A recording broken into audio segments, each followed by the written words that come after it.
समझ नहीं आ रहा अपने सैलरी इंक्रीमेंट का क्या करूं। बेटा इतना क्या सोच रहा है? अपने म्यूचुअल फंड्स के एसआईपी का टॉप अप करा ले। This is the right time. क्या समझ में नहीं आया? बेटा इतना क्या सोच रहा है? अपने म्यूचुअल फंड्स का एसआईपी टॉप अप करा ले। This is the right time. आप समझा।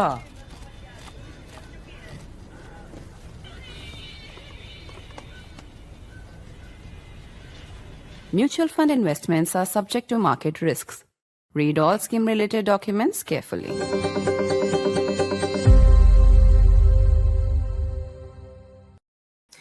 In the last few weeks and months, most geopolitical assumptions have been upended and overturned. We live, of course, in the age of Trump, but we also live at a time when India is resetting many of its strategic policies, perhaps only for the short and medium term, but the changes nevertheless are dramatic. The visit by Taliban Foreign Minister Muttaqi is only one such example. It's a clear and big and dramatic reset in India's foreign policy. This at a time when there has been a virtual border battle between Pakistan and Afghanistan along the Durand Line, and Pakistan is facing internal conflict over Shehbaz Sharif government's support for Trump's Gaza plan. The Gaza peace plan will be signed in Egypt today. Prime Minister Modi was invited for the ceremony, with Trump, of course, being the master of ceremonies, as it were, but India has sent its representative. The Prime Minister will not be there in person. We'll be talking to a veteran diplomat to try and understand all of these big changes in the immediate neighborhood and indeed on the global stage. I'm Barkha Dutt. You're with the Mojo Story. The images out of Pakistan are volatile. They capture the volatility in the cities of Pakistan from Lahore to Karachi. These are protests that have erupted in the wake of Pakistan's support for Trump's Gaza peace plan. In fact, Shehbaz Sharif, the Prime Minister of Pakistan, will be present alongside Donald Trump in Egypt as that Gaza peace plan is put a signature to. Prime Minister Modi, as I mentioned, was invited as well, but India is sending another representative. Meanwhile, in the last few days, while the Taliban Foreign Minister Amir Muttaqi has been in India on a trip not without controversy, there have been border battles between Pakistan and Afghanistan. India's Afghanistan policy is being seen as part of a big strategic reset, in part a message to Pakistan, but in part also a message perhaps to the Americans. Donald Trump has been eyeing control of the Bagram air base in Afghanistan. In this matter, India is on the side of the Taliban, Russia, China, and indeed even Pakistan. The trip of the foreign minister has not been without controversy. The first press conference excluded women. After fierce backlash, the second press meet was held where women journalists were included. Muttaqi also made a trip to Deoband in Uttar Pradesh, where he received a hero's welcome. To try and understand some of these big strategic gear shifts, I want to welcome our very special guest on the program today, veteran diplomat, Ambassador Talmiz Ahmad is with us. Thank you very much, sir, for joining us. Before I come to the Taliban in particular, I want to actually talk about the Trump Gaza missive, as it were. Trump has lost no time en route to the signing of this Gaza plan to also now make a claim about how he sees a role for himself in interceding on behalf of Pakistan and Afghanistan in ending their tensions. So I'm going to play out that statement and then come right to you for a first response. Let's take a look. I solved, this will be my 8th war that I've solved. And I hear there's a war now going between Pakistan and Afghanistan. I said, I'll have to wait till I get back. I'm doing another one. Because I'm good at solving wars, I'm good at making peace, and it's an honor to do it. I saved millions of lives. Now, in all fairness to the Nobel Committee, it was for 2024, and this was picked for 2024. But there are those that say you could make an exception because a lot of things happened during 25 that are done and complete and great. But I did this not for Nobel. I did this for I did this for saving lives. I mean, we've saved millions of lives. Think about India, Pakistan. Think about some of the wars that were going on for years. We had one going for 31, one going for 32, one going for 37 years, with millions of people being killed in every country. And I got every one of those done, for the most part, within a day. It's pretty good. So let's start with Donald Trump, Ambassador Talmiz Ahmad, and we'll come bit by bit to what's happening in Pakistan, what's happening between India and the Taliban. Many of these things are interconnected. At least I'm sure India's strategic thinkers are seeing them, some of them, as interconnected. Trump now claims, he's explaining why he didn't get the Nobel this year. He's obviously still hopeful of getting it next year. He repeats his claims on India, Pakistan. He's now talking about being needed for Pakistan-Afghanistan. And he's going to preside over the signing of the Gaza peace plan, where Prime Minister Modi was called, has opted not to go personally, but to send a senior representative. Let's start there. What do you make of this agreement that will be signed in Egypt? Do you think the Prime Minister should have gone, or do you think that it was wise for him to not somehow be personally seen in a plan that perhaps could also go wrong? Donald Trump has placed himself at the heart of the Gaza conflict and is projecting himself as a global peacemaker. He has also spoken very frankly and very clearly about his seminal role in ending conflict. There is the real world and there is the Trumpian universe, and the twain shall never meet. But we are going to live with this phenomenon for several years to come. He's an extraordinary disruptor. Where the Gaza conflict is concerned, he has exercised presidential authority, which has always been available to American presidents, but they have never used it or never been capable of using it. That is to put pressure on Israel. He has put pressure on Netanyahu because Netanyahu went too far. He had a free hand until he attacked Doha. That was a red line for Donald Trump because it affected his personal interest, his commercial interests of his family and friends, and also his personal ties with Doha, who have given him billions of dollars of military contracts and have also opened up their economy for investments by his friends and cronies. That was the red line. And that is where he read the Riot Act. So everything that Mr. Donald Trump does has to redound to his advantage, has to place him at the heart of whatever is taking place, and he has to be the great larger-than-life hero. I don't think he has any attention for detail. I don't think he has any knowledge of history or politics. He has no gravitas whatsoever. He's an instinctive person.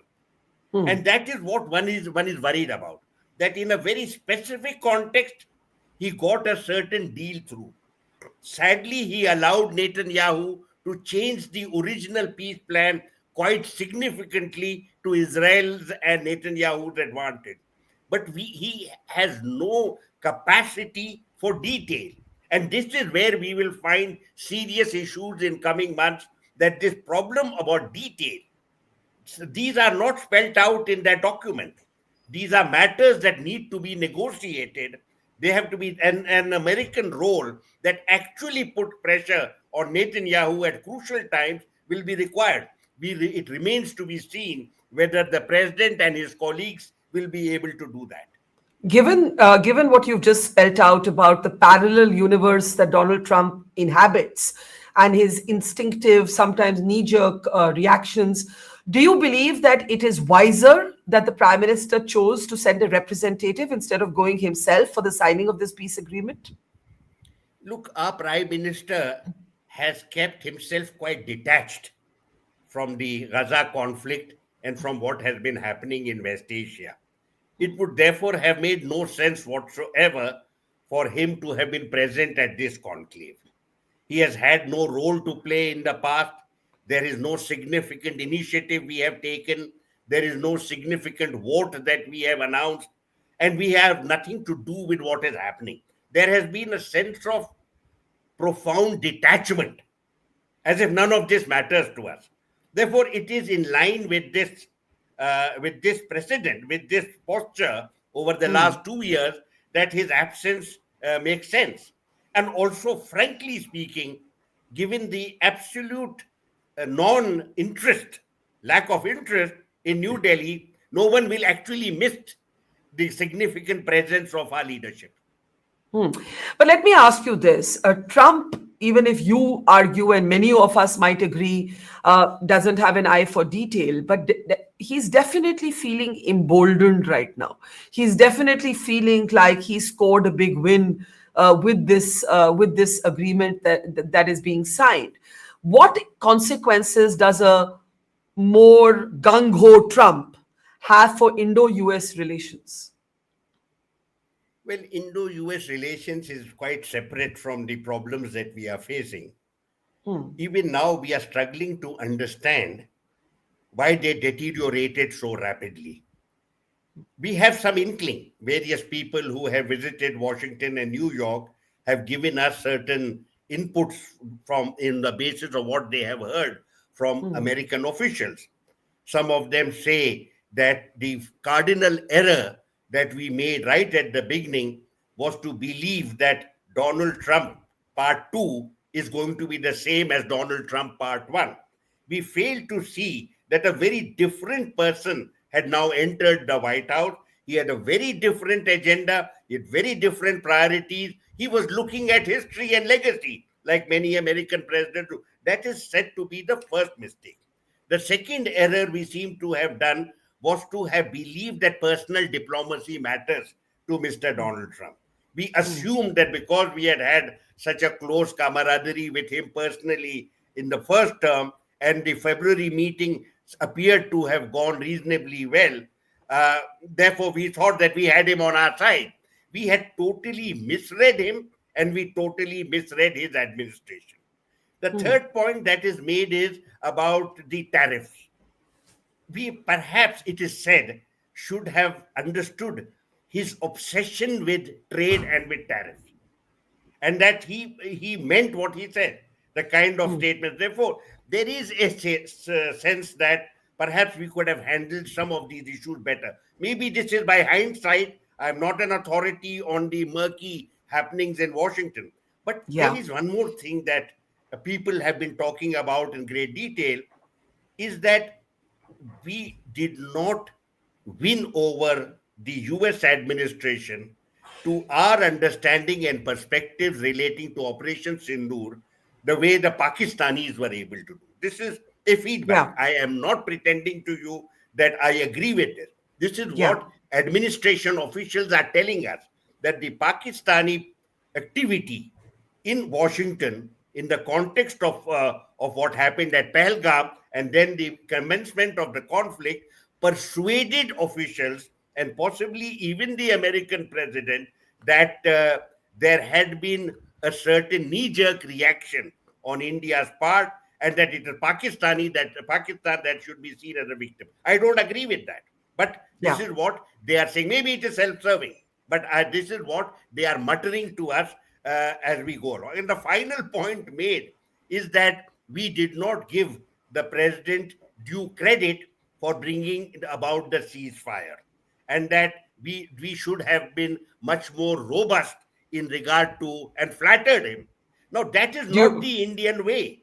Regardless of who rules in New Delhi, we don't flatter individuals or try to persuade them with regard to their credibility in seeking the Nobel Prize. I completely support our government's posture on this, but this is what the Americans are telling us, that perhaps we should have pandered to this Sultan in Washington.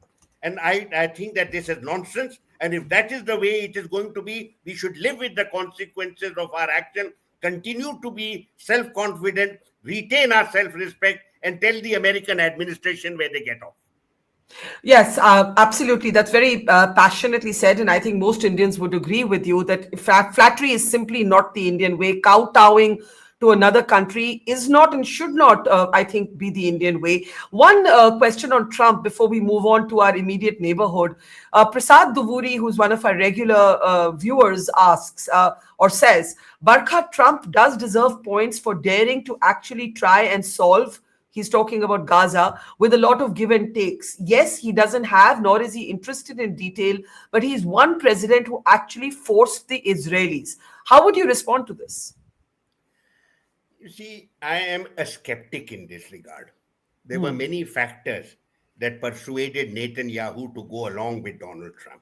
Do recall that Donald Trump had pushed an agreement in January, one day before he entered the White House, where Witkoff has gone along. There was a detailed peace plan. It was in 3 phases, almost similar to what we finally had. And Netanyahu, in 2 months, was able to tell the American administration, go away. I don't care. I'm going to follow my agenda, and killed a few thousand more people. Therefore, Netanyahu does what he wants to do. As of now, he believes that this was a good time to go along with the president. There were several reasons. Number one, the pressure relating to hostages. The hostage crisis. So just 20 of them left.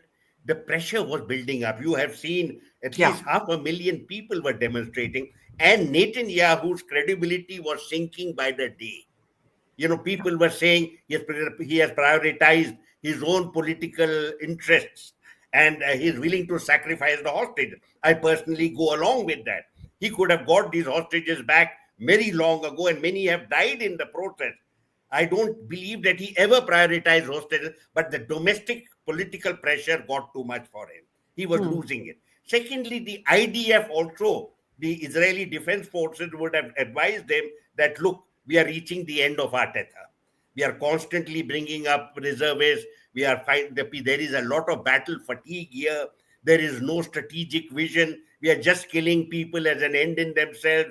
Hamas had been emasculated as a fighting force several months earlier. Therefore, I could go on this, but the bottom line is Netanyahu went along with this because it suited him. He has a long record of telling American presidents, go away. This is the time particularly with regard to the attack on Doha. Netanyahu got what he wanted from that attack. He knew that it would upset Donald Trump, but he got the Americans on his side when he attacked Iran, and we were told that Donald Trump is opposed to it.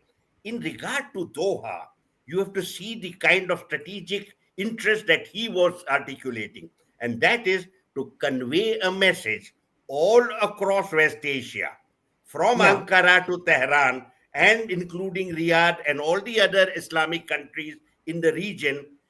Israel is the military hegemon. All of you can be targeted by us at will. All your facilities and capabilities can be targeted by us. And the United States will never be able to stop us if we make up our mind that we want to attack you. That message has been given. After that, he's quite happy. He was pressurized to pick up the phone and apologize to Qatar. What is he apologizing for? I mean, oops, I made a mistake. Not at all. I don't even care what he said. It was a kind of theater, low-level theater that we could have done without. But he's willing to hold Trump's feet if it suits him in front of TV camera. But at the end of the day, he is the most wily man that we have all across West Asia and possibly globally. He works for his own interests, and he works very hard and often successfully. Now, you spoke of, you made 2 points. One, that India has kept itself somewhat detached from Gaza, and 2, that Pakistan's sort of propaganda narratives on Operation Sindoor may have had more of an audience than what India was trying to. Yes. Now, I want to turn my attention to Pakistan and join the dots here. Pakistan had a brief honeymoon type period with Trump. Shehbaz Sharif, the Pakistani Prime Minister, will be present at that signing of the peace agreement. He is in Sharm el-Sheikh. He's released pictures of himself. But at home, Pakistan had to hastily backpedal from saying that they actually supported Trump's peace plan. Yet, Trump and Asim Munir, I beg your pardon, Sharif and Asim Munir today are being called traitors by a section of their own people. We are seeing a very volatile situation play out in the cities of Pakistan. You have the TLP, a group that has been wanting to lead a march to the US Embassy in Islamabad, clashing with the Punjab police, that's Pakistan Punjab. And today there are reports that Asad Rizvi, who leads the TLP, has in fact been shot and is in critical condition in hospital. Now, this unrest in Pakistan, while two other things are happening, the Taliban Afghan Foreign Minister Muttaqi is in India, and two, there have been military skirmishes or more than skirmishes along the Durand line. Has Gaza and this courting of Trump got Pakistan's regime into trouble, you think? See, there is no single Pakistan regime. Pakistan is a schizophrenic state. You have effective power and control over strategic interests with the armed forces represented by the army chief. And you have a civilian administration that comes to power on the basis of free elections, but it has no authority whatsoever to determine Pakistan's foreign policy and its strategic interests. These are defined by, structured by, and pursued by the armed forces. It is the armed forces that are seeking to ingratiate themselves with the Trump administration. They are the ones who want to get the Americans on their side vis-a-vis India. They located certain opportunities for themselves and they gained certain things from a disoriented presidency, and they have made some progress. Shahbaz Sharif, being the elected leader of that broken country, has to reflect the sentiments of the people. He is in no position whatsoever to break away from the armed forces and say what is happening is wrong. After all, this so-called agreement is to the significant disadvantage of the Palestinian people. Look at the number of people who have been murdered, the kind of starvation deaths, deliberate targeting of journalists, deliberate killing of doctors and destruction of hospitals. Nobody can tolerate that. If you have any conscience, if you have any self-respect, you would tell the American presidency that this is not for us. This is not where we belong. But the armed forces have decided that it suits their interests and Pakistan's strategic interests as defined by them to kowtow with the armed forces. Also recall here, you know this better than most of us, that the Pakistani armed forces have very deep, long-standing ties of several decades with the CIA and the Pentagon.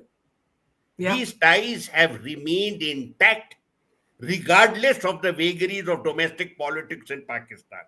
They've also maintained similar ties with the Saudis. They have been allies all through the Cold War and 25 years after the Cold War, 30 years after the Cold War. Therefore, this is a very different dynamics. What you are seeing today is the people being upset that their government, which they had elected and put in power, has betrayed the Palestinian people so crassly and crudely. Not shocking. But do you think they'll get away with it? Because these protests are quite serious, and they're taking place at a time when Pakistan is battling also the Taliban on its border.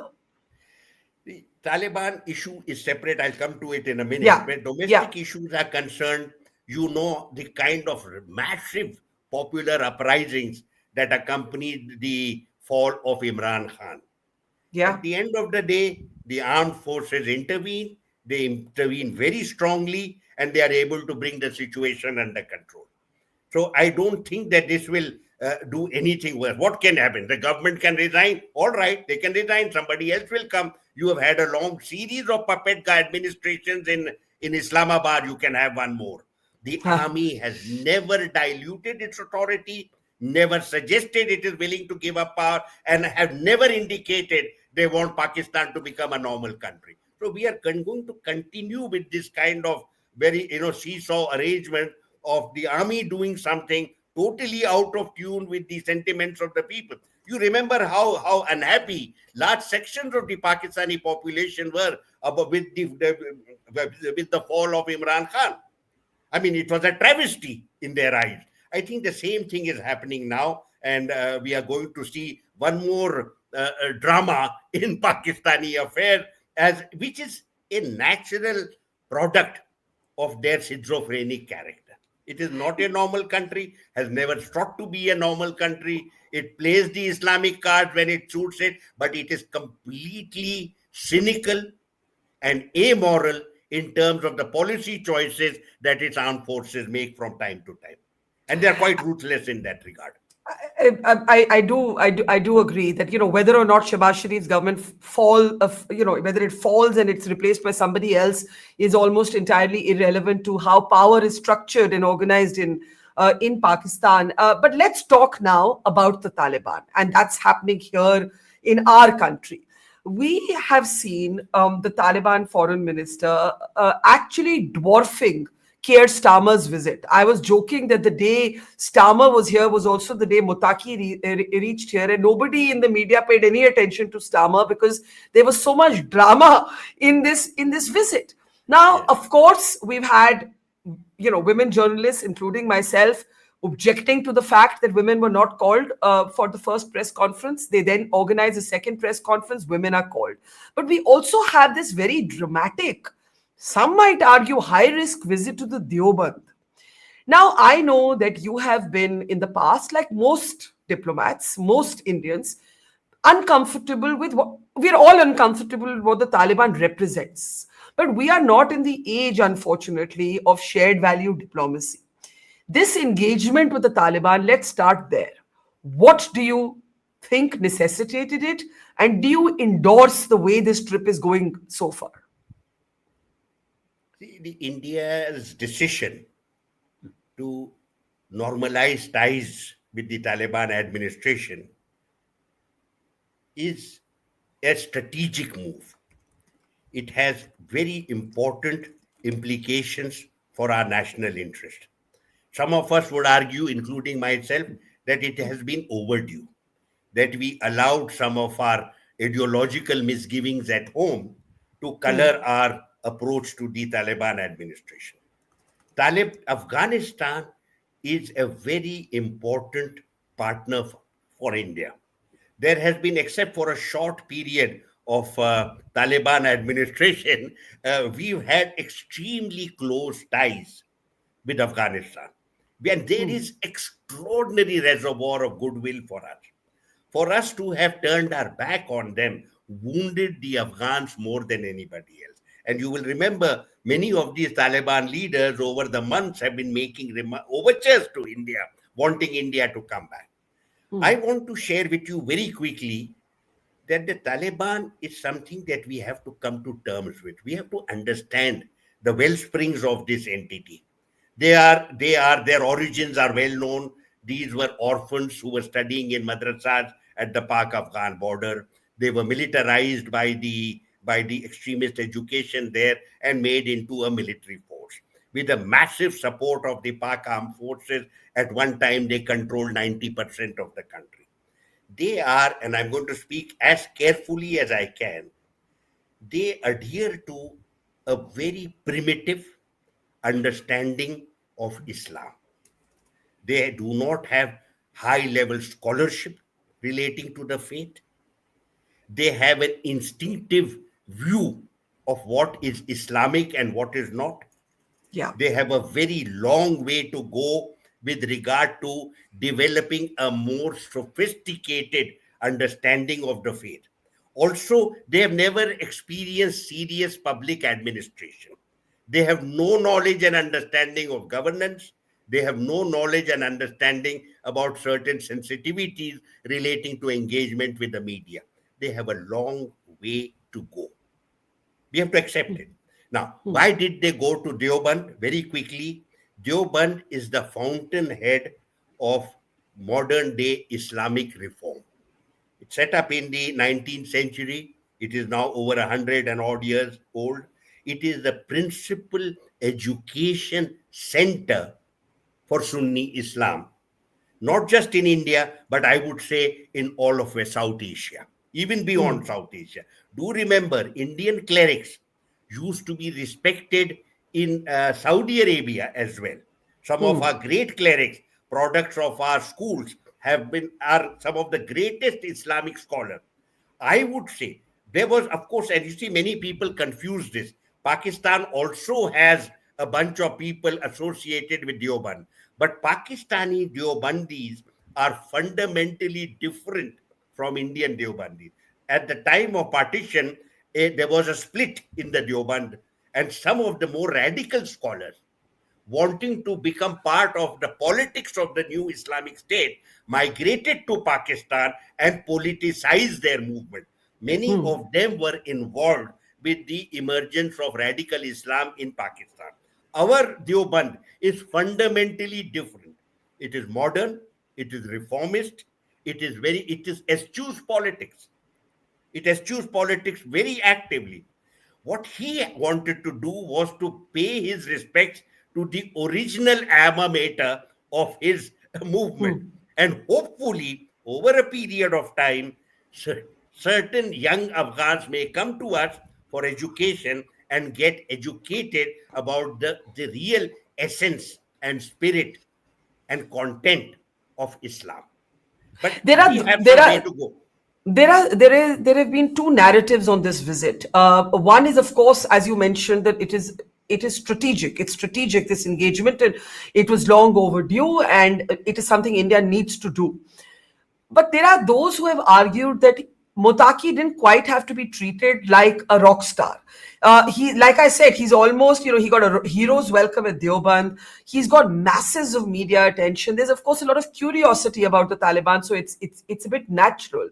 But are you comfortable with the amount of sort of mainstream attention? If I'm not wrong, he addressed the chambers of commerce today. So he's done the whole range from meeting business people to journalists to the foreign minister to the national security advisor to the Deobandi clerics, right? He's everywhere. He was supposed to go to the Taj Mahal. That's been either postponed or cancelled. I'm not sure why. But he's everywhere. So what do you make of that? See, this has more to do with the media than with diplomacy. It is not diplomats who engender enthusiasm among the media. I have been very concerned all through my professional career with the kind of near obsession your colleagues used to have with Pakistanis. And a Pakistani prime minister, a Pakistani foreign minister, Benazir Bhutto, they all had extraordinary star quality. You went to a SARC event, nobody bothered about SARC, nobody bothered about the other prime minister sitting there. They were obsessed with the Indian prime minister sitting with the Pakistani prime minister. We have this thing about us. It is also a substitute for near total absence of serious knowledge. I really wish Indian diplomats, Indian scholars, and Indian media persons knew much more about Pakistan. Less enthusiasm, more knowledge, more scholarship. Coming to Afghanistan, I see the same thing. There is a certain intense curiosity about the Taliban. We don't know. By the way, do remember, whatever we may think about the Taliban, they were the ones who defeated the Americans. They were the ones who bled the Americans dry. They are the ones who forced the Americans to pack and run the way they had run from Vietnam. So there is something to be said about their resilience, the kind of beating they have taken, the kind of bullets that were hit upon them by the world's greatest military power. So let us keep that also in mind when we discuss them. They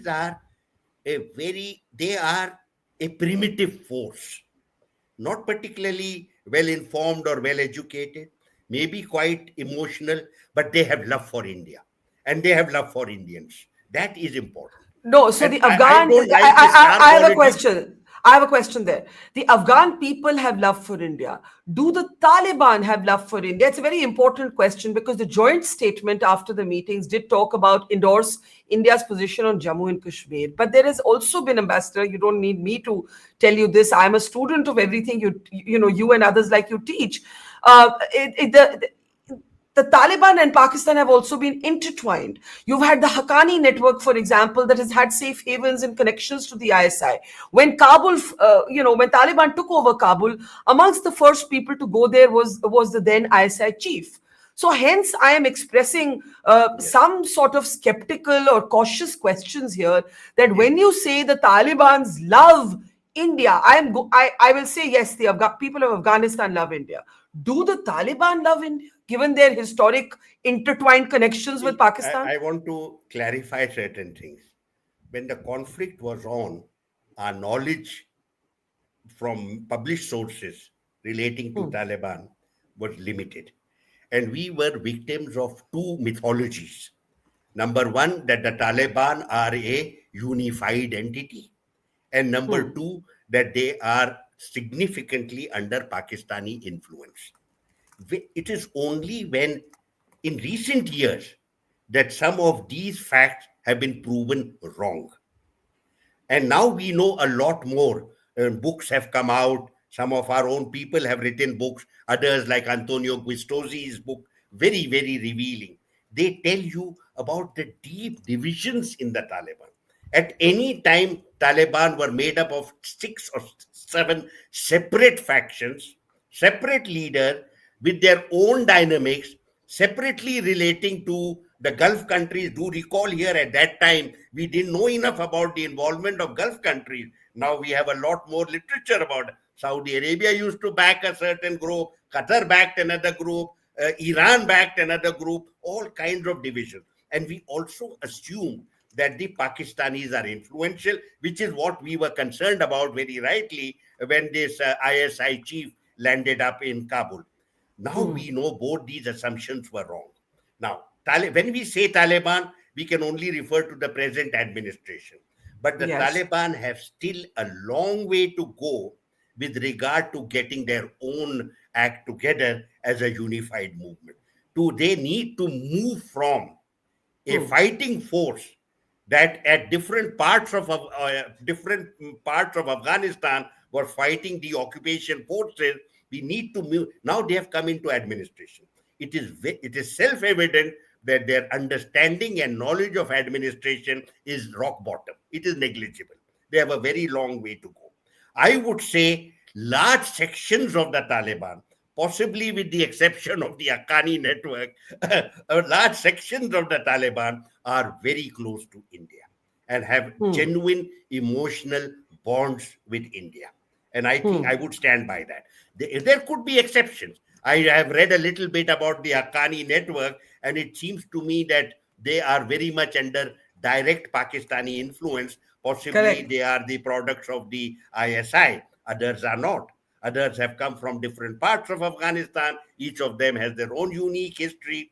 They also have certain Taliban leaders who are not warlords, who are the slightly more sophisticated individuals. Do recall here, these are the people who also negotiated with the Americans and got advantageous deals from the Americans. The Americans couldn't wait to go away. These are the people. Therefore, whatever I may say, they are also very patriotic Afghans. They do not have transnational interest. This is another point. While they sometimes we have called them jihadis, and they're also proudly calling themselves jihadis, their jihad is confined to Afghanistan. They do not have any transnational interest.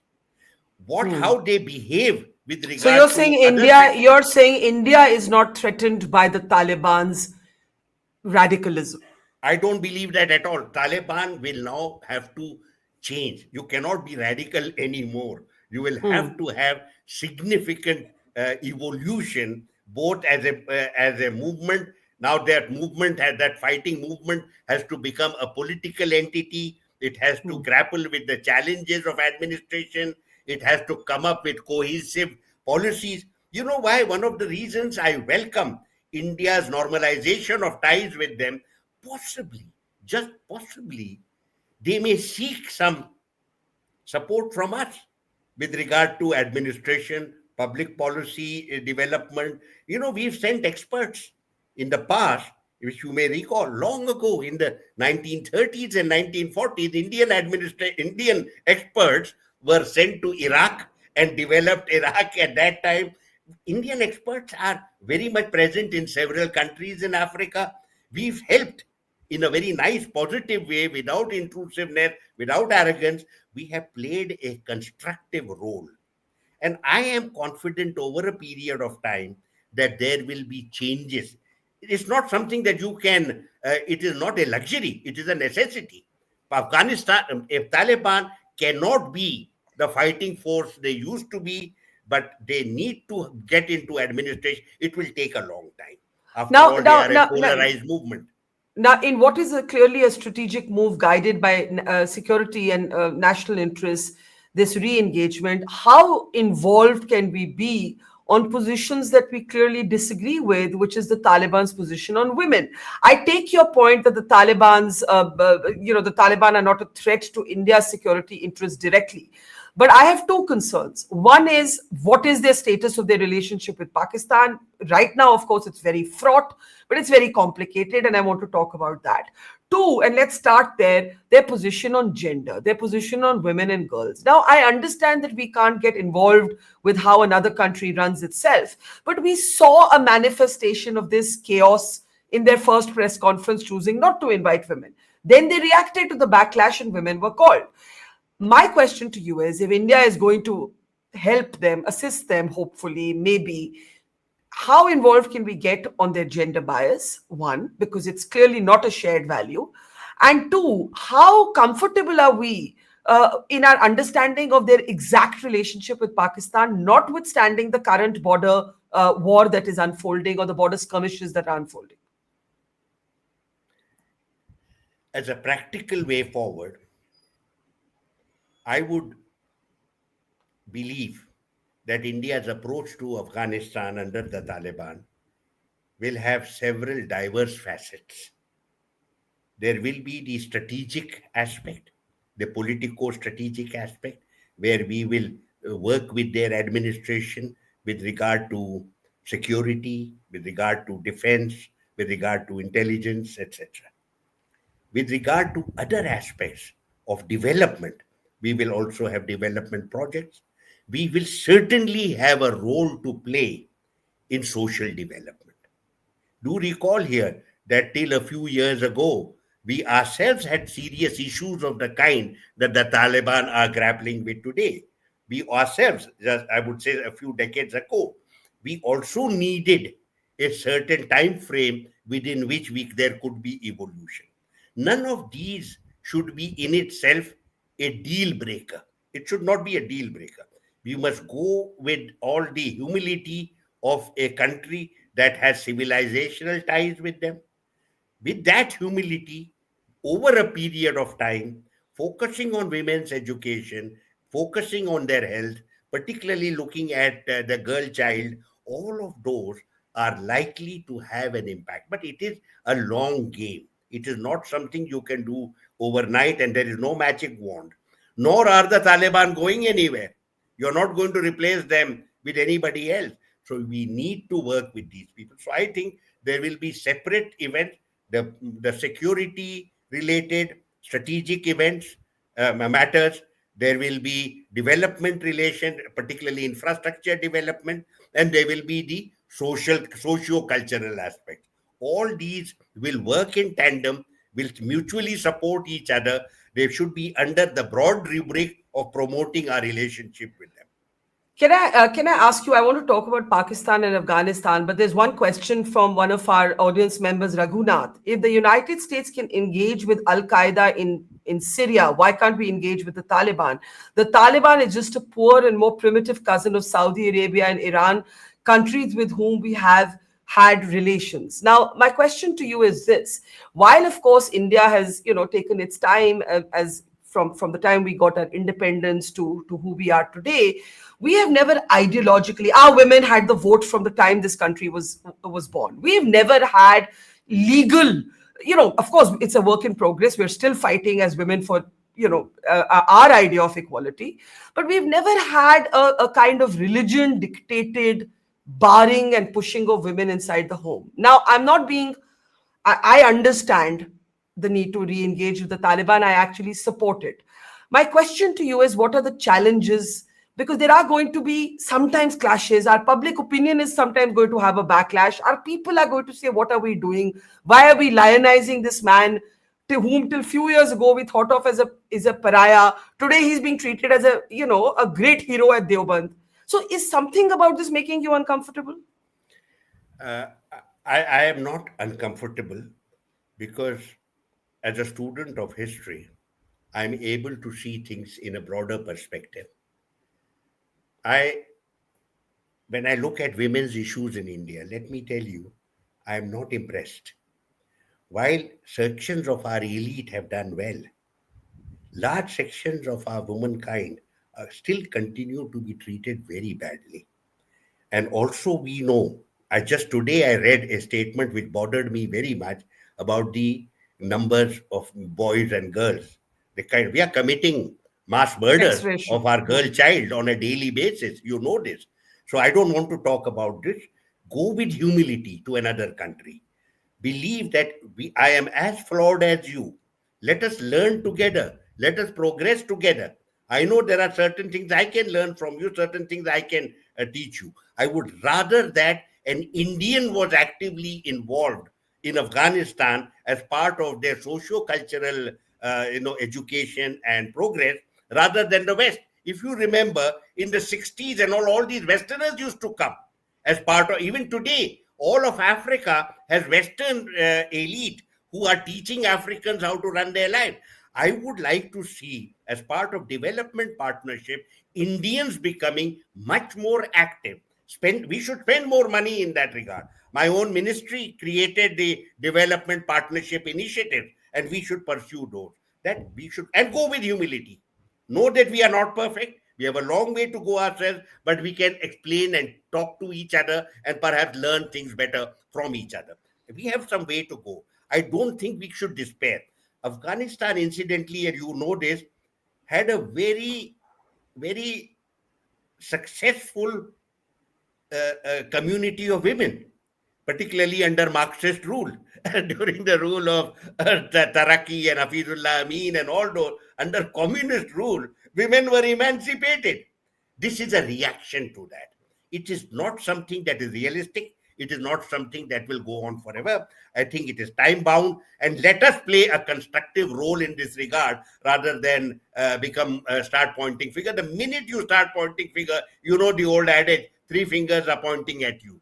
So I tend to be much more modest over here. Let's see what we can do and see how far we can go. Let's end with not an ideological question, but a national security question. The links between, you said you believe large sections of the Taliban are pro India. Certainly, the joint statement, all the statements that Muttaqi has made in India are not going to make Pakistan happy. It cannot be a coincidence that while the Taliban foreign minister was in India, Pakistan first tried to strike Kabul to take out the TTP head, failed in that. Then we had the Afghans fighting back, and you had this military battle breakout between the two countries along the Durand line, mediated, we are told, by Qatar and others to have them pull back. The Afghans are claiming that they killed 58 Pakistani soldiers. How do you see this Pakistan-Afghanistan battle, coexisting with the historic safe havens that some of the Taliban terror groups have enjoyed inside of Pakistan? Yes, there are 2 or 3 points here. One, I'm convinced that the Pakistani initiative of hostilities, cross-border hostilities, Yes. was a reminder to Afghanistan that while you may want to consort with India, you have a border with us. And the Afghans reminded them, yes, we have a border, but it is an undefined border. It's a border we have never accepted. They are reviving a kind of mutual hostility that defined Afghans' ties with Pakistan until the global jihad, when the Islamic factor was brought into regional politics. So I think we are looking at that. With regard to what Afghanistan has done, I would recommend to my Pakistani friends, please don't take them on. They are the ones who fought the Americans for 20 years, albeit you gave them weaponry and what have you. But they were fighting in the ground. This is their territory. Whoever has come into Afghanistan has been sent back in a coffin or has run for his life. So let us be very clear. Pakistan knows this as well as anybody. They would be the last to. I think that was the reminder. While the Pakistanis may have initiated hostilities, the reminder that came from Afghanistan that you don't trifle with us militarily, I would say one very major point to you, Barkha. We should not look at Afghanistan through the prism of Pakistan. We must value Afghanistan as important in itself. Leave aside the Pakistan-India issues will be grappled with over a period of time, and from time to time they will flare up, and from time to time they will pipe down. Afghanistan is much more important. We have a long way to go in rebuilding the relationship with a completely new administration that has no experience of public administration, no experience of foreign affairs, no experience of media management or what have you. We have a long way to go. I would rather that we played a constructive role there through our own cadre of people under the ITEC program or any other program, development partnership program, separate from Pakistan. There would be certain commercial interests that we have. We should look at those, but they should be for the benefit of the Afghan people. If we want to build goodwill with that beleaguered people who have seen war continuously from 1979 till today, it is far better for us to bring in that healing touch. That here are we are your old friend and brethren. We shared a border with you till a few years ago. We are now back with the promise of development partnership with you, and whatever we can do to bring you up to date and take you forward. That would be. Don't get this Pakistani business in the picture, because that will cramp our style, and I would even say it might tarnish some of the messages that we want to give in Kabul.